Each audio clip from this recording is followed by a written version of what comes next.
इव्हॅनीज किचनमध्ये तुमचं स्वागत आहे। आज आपण अंडा खिमा मसाला बनवणार आहोत, जो की खायला खूप टेस्टी झाला होता आणि पावाबरोबर तो खूप छान लागत होता खायला। त्यासाठी मी इथं मीडियम साईजचे 4 कांदे घेतले आहेत, ते मी बारीक चिरून घेतलेत। एक मोठा टोमॅटो, तोही मी बारीक चिरून घेतला आहे। आलं लसणाची पेस्ट मी करून घेतली होती। थोडीशी कोथिंबीर, ती आपण बारीक चिरून घेऊयात।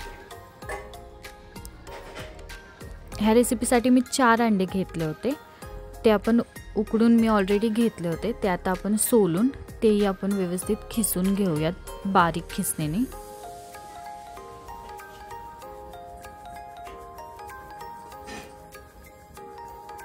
ही रेसिपी करताना प्लीज बारीकच खिसणी वापरा। जाड खिसणीने ना म्हणजे अंडेही जाड जाड खिसलं जाईल आणि ते व्यवस्थित कांदा टोमॅटोमध्ये मिक्स नाही होणार। त्यासाठी आता मी पॅनमध्ये बटर घेतलं आहे, 2 पळी तेल टाकलं आहे। तेल व्यवस्थित गरम झाल्यावर मी इथे जिरे टाकते, अर्धा चमचा।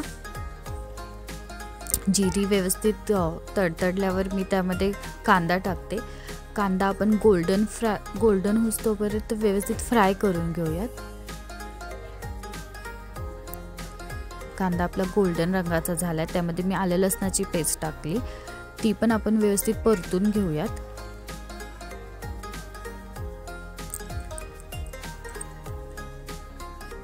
टोमॅटो ॲड करते मी आता त्यामध्ये एक, आणि टोमॅटो शिजण्यासाठी मी त्यामध्ये मीठ टाकणार आहे चवीनुसार आणि हळद टाकणार आहे थोडी।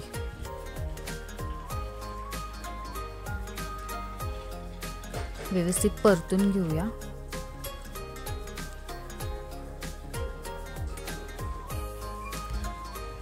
त्यामध्ये आता 1 चमचा मिरची पावडर ॲड करणार आहे, 1.5 चमचा मी घेतला होता। 1 चमचा धने पावडर आणि 1 चमचा अंडा मसाला मी ॲड केला आहे त्यात। आता व्यवस्थित मसाले परतून घेऊयात कांदा टोमॅटोमध्ये। थोडीशी कोथिंबीर ॲड करते आणि थोडंसं पाणी ॲड करते मी, कारण मसाला आपला खूप कोरडा झाला आहे।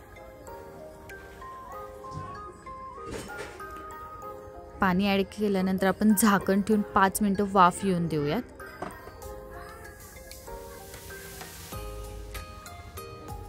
आता खिसलेले अंडे आपण त्यामध्ये ॲड करूया। तुम्हाला मिश्रण कोरडं वाटलं तुम्ही पुन्हा गरम पाणी थोडंसं ॲड करू शकता। आता झाकण ठेवून परत एक वाफ येऊन देऊयात। कोथिंबीर ॲड करूयात आणि मी सुरुवातीला अंड्याचं पांढरं आहे ते थोडंसं खिसून साईडला ठेवलं होतं वरून टाकण्यासाठी, तेही आपण ॲड करूयात। तयार आहे आपला अंडा खिमा मसाला। आता एका प्लेटमध्ये सर्व करूया। तुम्ही ब्रेड, चपाती, पाव कशासोबतही खाऊ शकता। जर तुम्हाला रेसिपी आवडली असेल तर प्लीज चॅनलला सबस्क्राईब करा, लाईक करा, शेअर करा आणि बेल आयकॉनला दाबायला विसरू नका। किती छान रंग आलाय खिम्याचा, खायलाही खूप छान झाली होती।